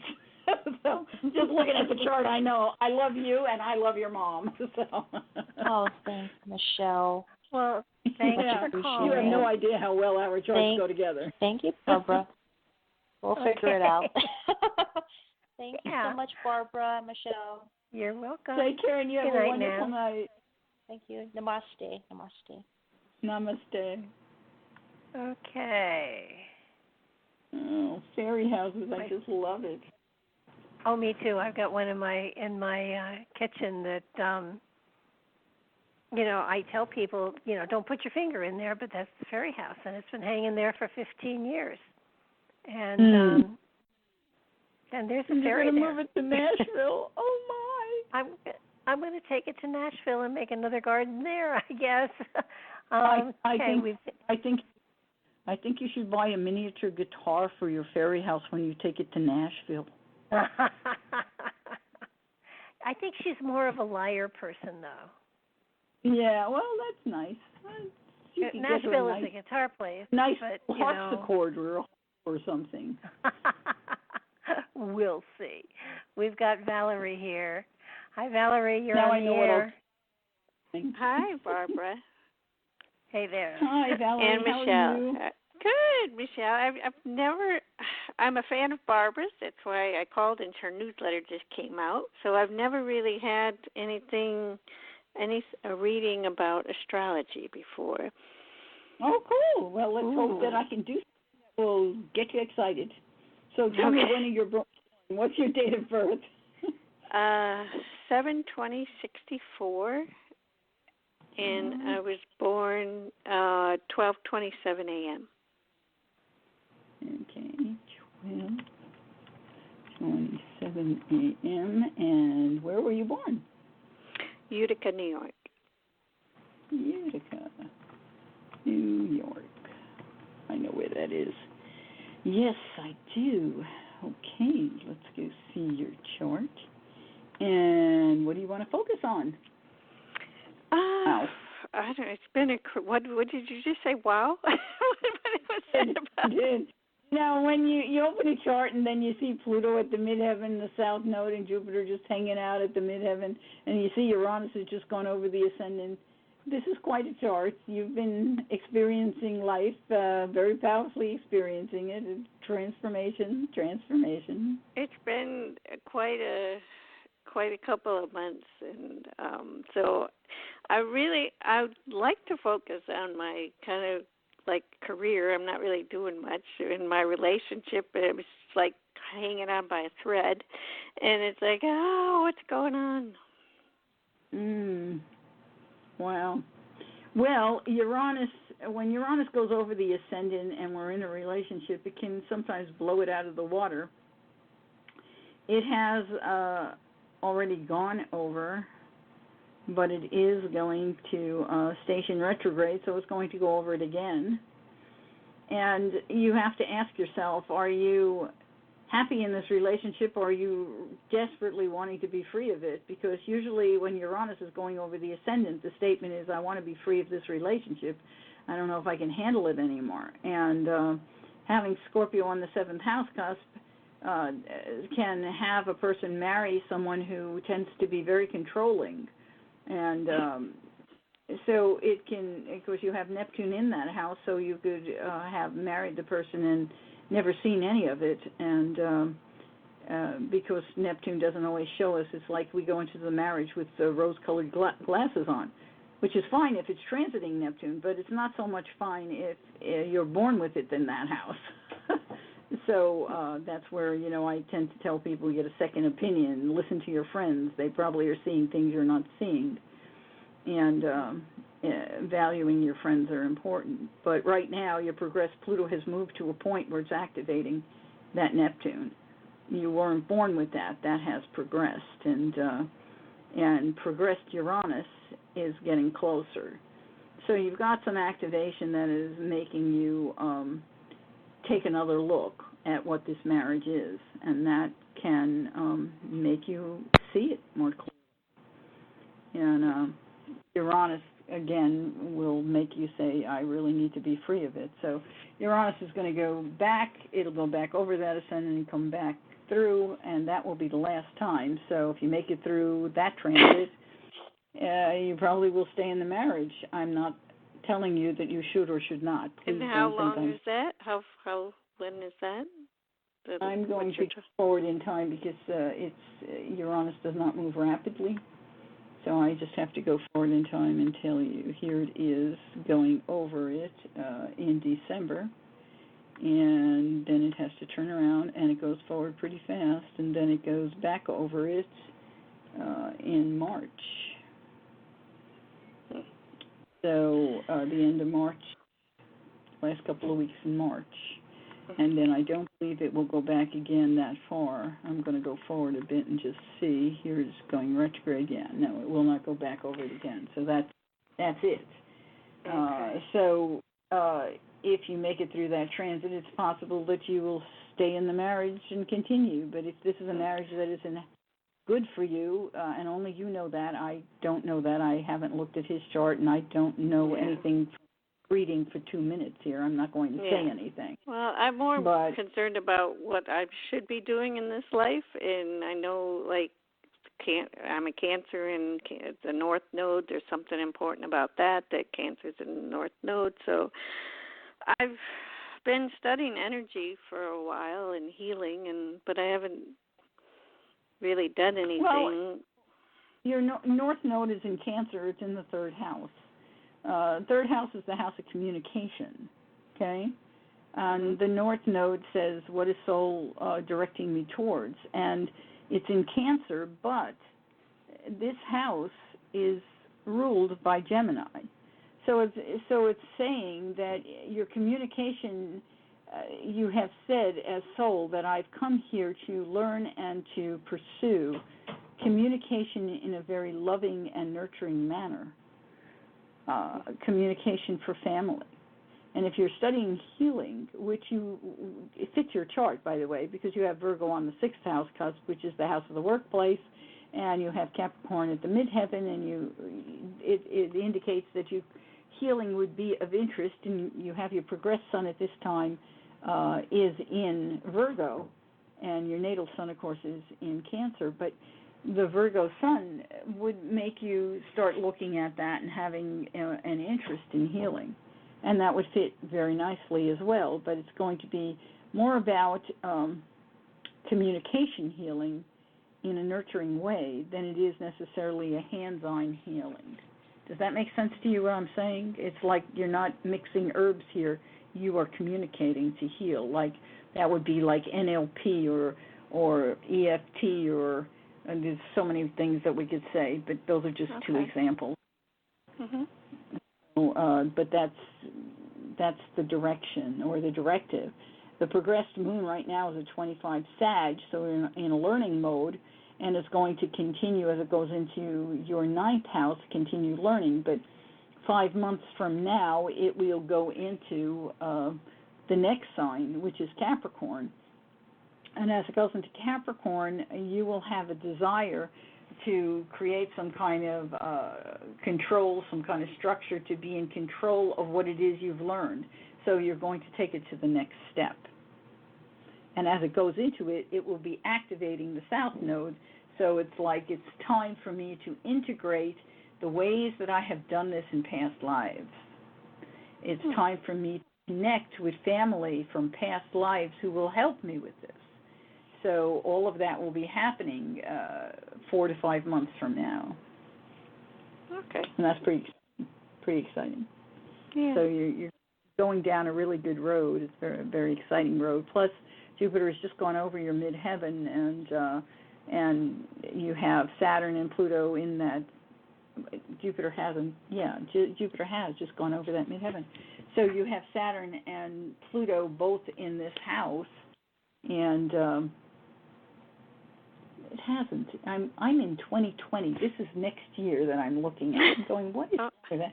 I know where Jupiter is, and it's there. It hasn't gotten to Capricorn. Let us not go that far that fast. But wow, when it does this is so. So next year's going to be a better year, perhaps. No, I have to take it back because what I just said to you 5 months from now, it would be 12 and 5. Okay. Okay. Year and 5 months. Okay? Because we must have gone ahead and somehow I ended up here. Yeah, because of the relationship thing. Oh, is that what it was? I don't even remember. I live in such a present moment that I get lost. So, yes. At that point in time, Jupiter will have gone over the midheaven, so you'll be in the perfect place. It gives you the opportunity to have everything you want. So that's pretty exciting. So, yes, right now the South Node is at your midheaven. And so what that's does why you're midheaven mean? I don't know if I've ever heard of that term, midheaven. What is that? Well, midheaven means it's the very top of your chart, okay? And why we call it heaven is at the moment that you were born, okay, whatever is landing at that spot would be the planets that were at the highest point in the sky at that moment. Okay? That makes sense now? So the midheaven, what it has to do with is your career, okay? That's 10th house. Okay. So the South Node applying to that 10th house cusp and Pluto being just over it and Saturn applying to it, it says that this is a time to transform your career. It's a time for you to dig deep and find the past life experiences that you can integrate into the present life. And Saturn is saying, and it's time for you to be structured. It's time for you to be organized. It's time for you to get everything together because you're on the road to getting the diploma you want. Okay. So it's pretty exciting. We got to move on. Thank you. All right. Yes, thank you for your time. Thank you so much. Have a good night. Take care and good luck in really Nashville. I love yes. Okay. Can't wait. All right. Good night. Yeah. Good night, Dana. Good night. Okay. Can you tell I sent out a newsletter today? Yes.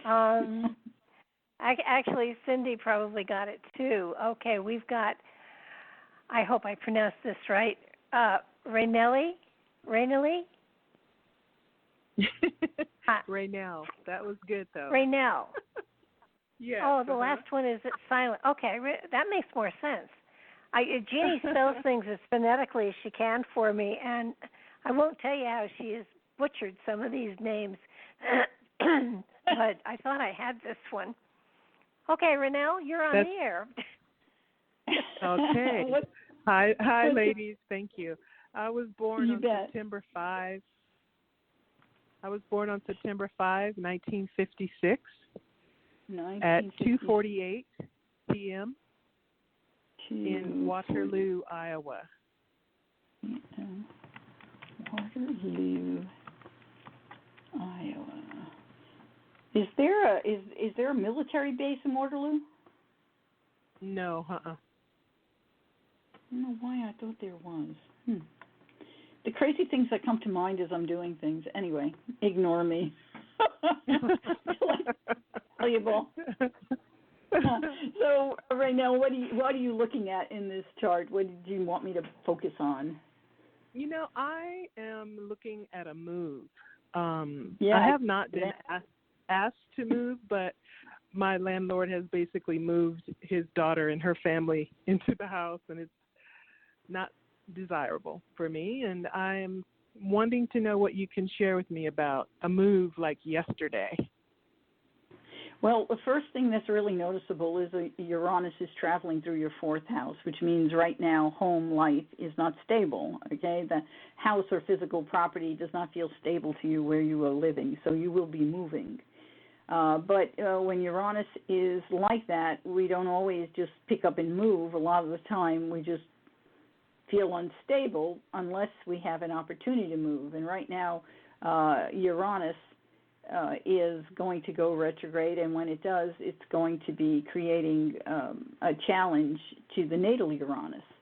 And it is also right now challenging your Chiron. So it's telling me that there's something here that needs to be healed. And this square to Chiron. Chiron is in your first house. It's in Aquarius, and your first house is Capricorn ruled. So Chiron is where we're most wounded, and as a result of the wound, we must find a way to heal. And once we have done that, then we're able to help others heal who have the same kind of wound. Okay? Mm-hmm. Chiron in Aquarius is in the first house at the very end of your first house. So it tells me that you're wounded about how you look. It has to do with your appearance. You feel wounded, and it has to do with people who you thought were friends who maybe said things. It has to do with dialogue, and you were hurt. And now here, Uranus is making this action through your home, and so it can be people that are in your home or changes in your home that make you feel like you're being hurt all over again. Because of things that are either being said or the way people are looking at you, or something is going on here that is not making you feel good. It's making you feel very uncomfortable. And so what Spirit is trying to say to you is you need to be free of this. Uranus, as I said earlier, it's a challenge to free yourself of what anyone has any audacity to say or think, because you know what? They are thinking about those things themselves. That is their stuff. And anything that we throw at someone else, it's because it's something that's missing in us. It has absolutely nothing to do with the person. So you have to become strong in you about how you feel about you. It doesn't mean you won't change, and it doesn't mean you won't make changes, but and it doesn't mean you won't move, because all of that is still inherent in this transit. But it's important for you, the planet is asking you to become free of this wound that has been perpetrated since you were younger. Do you understand what I've said? Does that make sense to you? Yeah, it does. It makes sense. It's something I've been actually working on in a very devoted way for most of this year, actually. I've kept myself, for instance, off of social media to promote my work, just because I have this, this block about being on camera or whatever. So that's something that I'm earnestly focused on. Mm-hmm. Well, I'll tell you, the time is coming where the stress over it will come to a pitch, and then you'll move past it. So I'm going to just move my little thingy forward here and hopefully not do something stupid again like I did last time. But we'll move it forward, and we know that Uranus is going retrograde, and then it's going to turn around and it goes forward again. And when it goes forward, it's going to it's going to hit that activation point around April, May, and then that doesn't quit. It becomes more stressful to you until you get to like the end of June. And that stress point in that part of the end of May and the beginning of June is what we call a quincunx action between your natal Mercury and Uranus. And your progressed Venus is on top of your natal Mercury.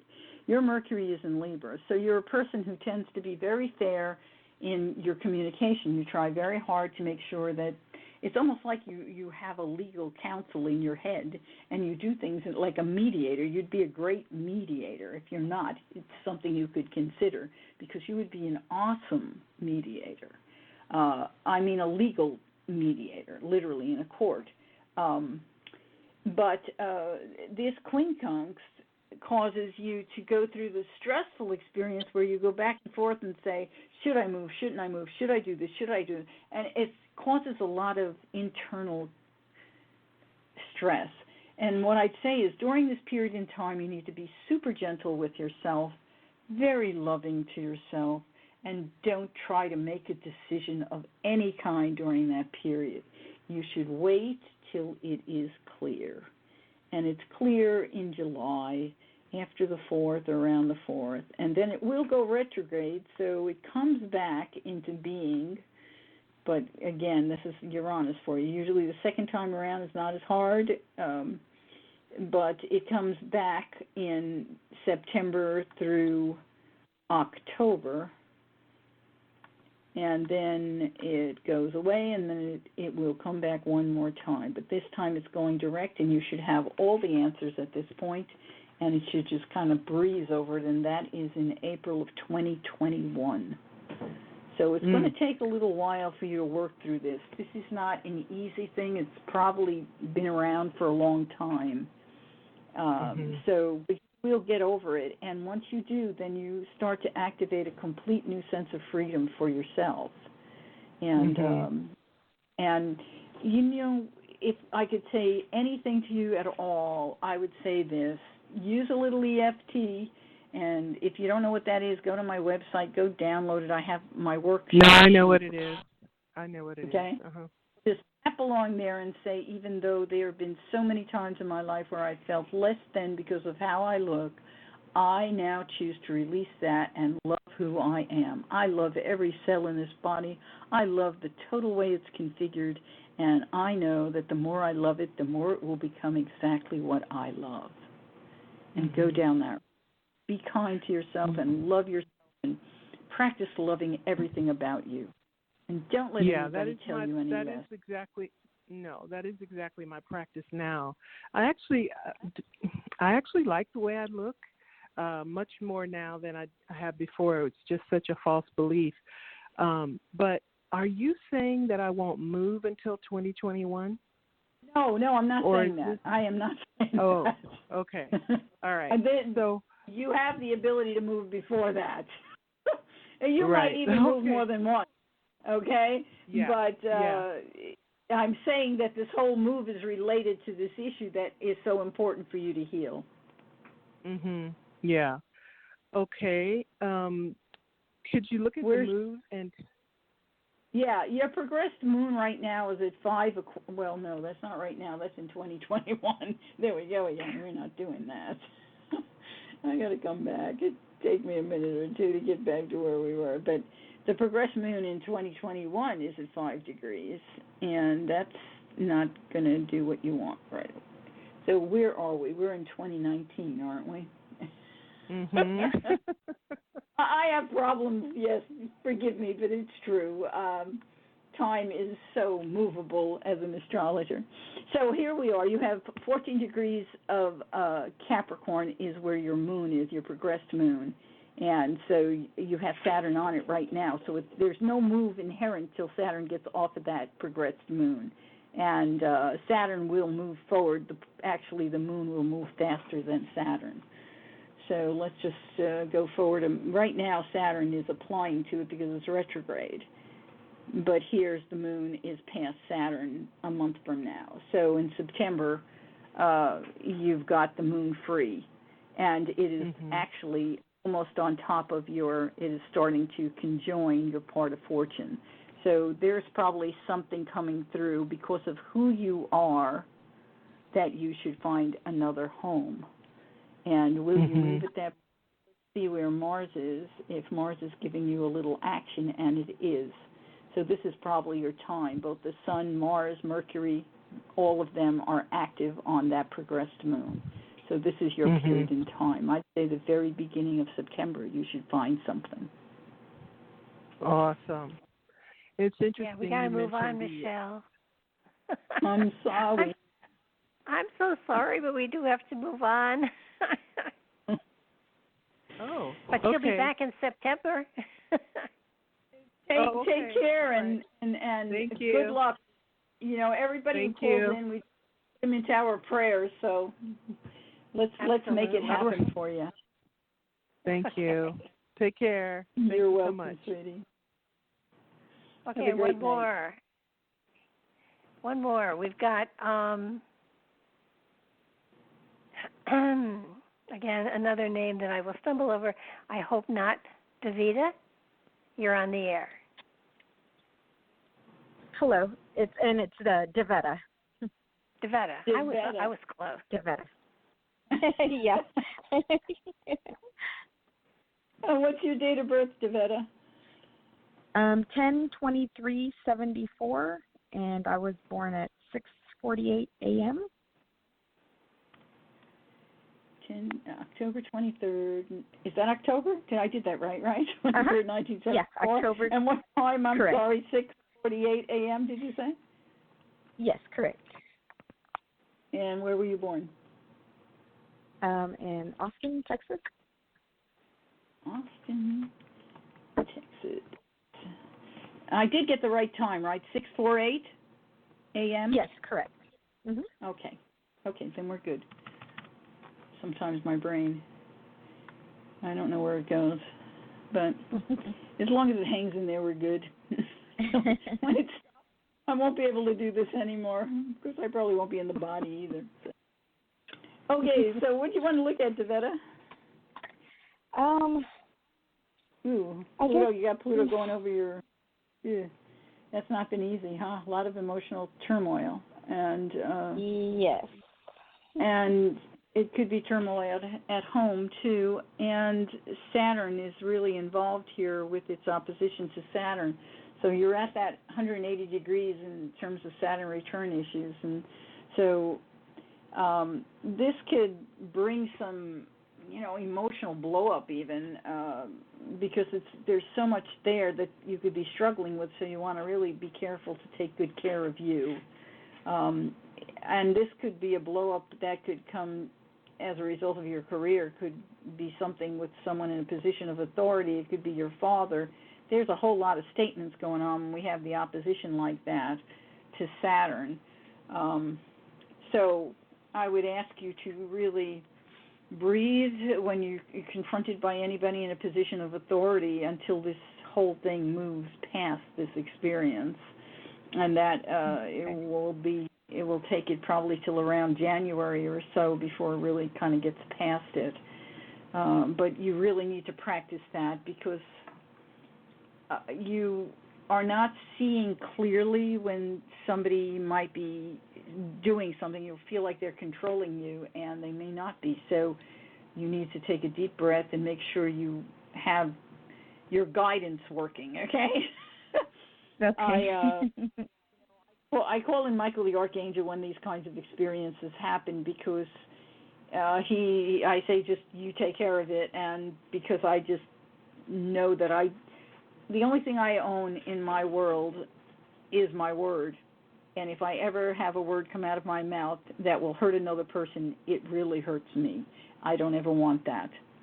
So based on that, I'm very careful when we're under a kind of transit like this. So I want you to really just take really good care of yourself, and don't burn yourself out either, because as Mars comes around, right now it's at 22 degrees of Leo, and it was in a quincunx action to this Pluto just last week, and it could have caused you to experience a burnout. You have to be more careful. I had a lot of stuff happen, but it's been going on for a year and 8 months, but this past few weeks it's like one thing after another. Yeah, Pluto is horrible when it's in a position like this, and Pluto's a very slow mover. It doesn't move quickly. You can't kick it and can't move it. So you just have to know when it's going to be in a hard position, that you just kind of work with your life as best as you can, and don't try to go away from Pluto. Whatever it's pulling you towards, just go with it, because it's going to take you whether you want to or not. And when it's involved with Saturn, what happens is if you don't go forward with it, Saturn will take everything away from you. So you don't want to fight with Pluto. You just go a step at a time and work with it. And like I said, breathe and try to recognize what's happening emotionally, because while Pluto's going through this house, it's going to uproot your emotions. It's going to dig down, and it's going to bring up things you didn't remember even happened in your life. And some of them can be horrible things that you repressed or removed because they were horrible. And it could involve your father, or, like I said, other people in positions of authority. So these things rise inside of you, and you suddenly wake up from sleep and you remember something.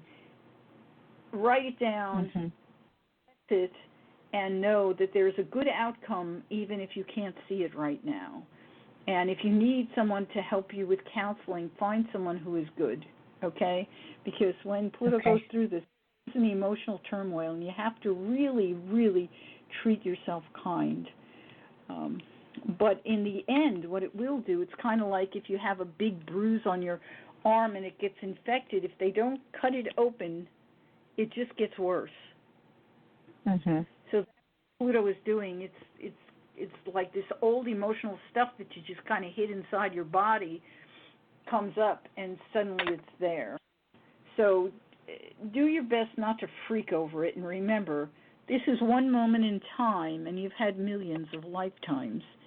It's just one moment, and this moment has happened before, and sometimes you were on the other side of it. So this is how we learn compassion with one another, because even though someone has done something horrible to us, we have to remember that there might have been a time where we were like that, and we have learned to be more. And now we're giving this person an opportunity to learn to be more. So we develop compassion. So I hope that helps you. Right now, all I want to do is just hug you and tell you I love you dearly. I understand, and I don't want you to be hurt. Yeah, it's just been, like you said, very emotional because it involves my daughter, you know, and I'm doing everything possible to keep her safe. Yeah. Well, Pluto is also squaring Chiron in your 7th house, so here's the rest of the story. Chiron's 21 degrees, and here you're most wounded is as a result of a marriage and someone who may have been very aggressive or outgoing and dominant, and someone who's very selfish, and as a result of that, you have been hurt. And this child that you have Jupiter in the 5th house, tells me this child is a gift to you, a wonderful gift, a golden child, and so that child will be with you your whole life, and they are a gift, and no matter what happens, they will be part of your life. So, but yes, do what you can to do what you have to do, but whatever you do, try to let your emotions, try to put them to one side if you have to take any kind of legal action, because with this Pluto opposing Saturn in the house of legal action, we could find ourselves wanting to just blow up at someone because they're acting stupid. But don't do it. And okay. Because I've been in court 4 times since January of last year, and I know it's not over yet. I know that it's not. I'm sure over, it isn't, sweetheart. But I'm fighting for everything I need to do. You're going to come through. You'll come through. Just be kind to yourself and know that you are standing in the right place. Okay? Pluto, even though it acts explosive, it also empowers us. And as we work with it, we find a new level of power within ourselves. So allow yourself to it, okay? But I understand, and my heart goes out to you and to your child. I want you to be safe, and I want you to know that you are going to be loved and cared for, and so will she. Is it a girl? Yes, child? It's a girl. Is a girl. She's 7. Mm-hmm. Yeah. Oh, my Lord. Your progressed moon's about to go into a new house in not even 5 months, it's 4 months away. And so in 4 months it will go into Libra, and things will start to balance out a lot more. That's going to be very helpful when it gets out of Virgo, because while it's in Virgo, it's like you're so into the details that it makes you chew on things, and it can make you more critical.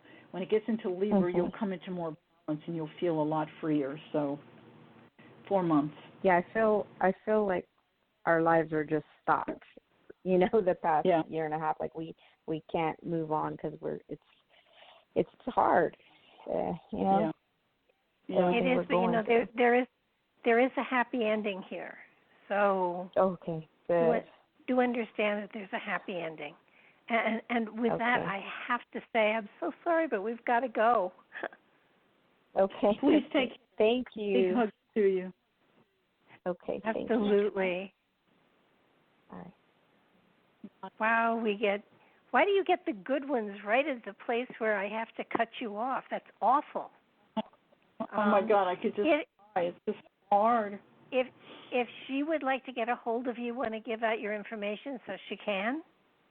Yeah, it's 541-900-1084 is my phone number. Astrology and More.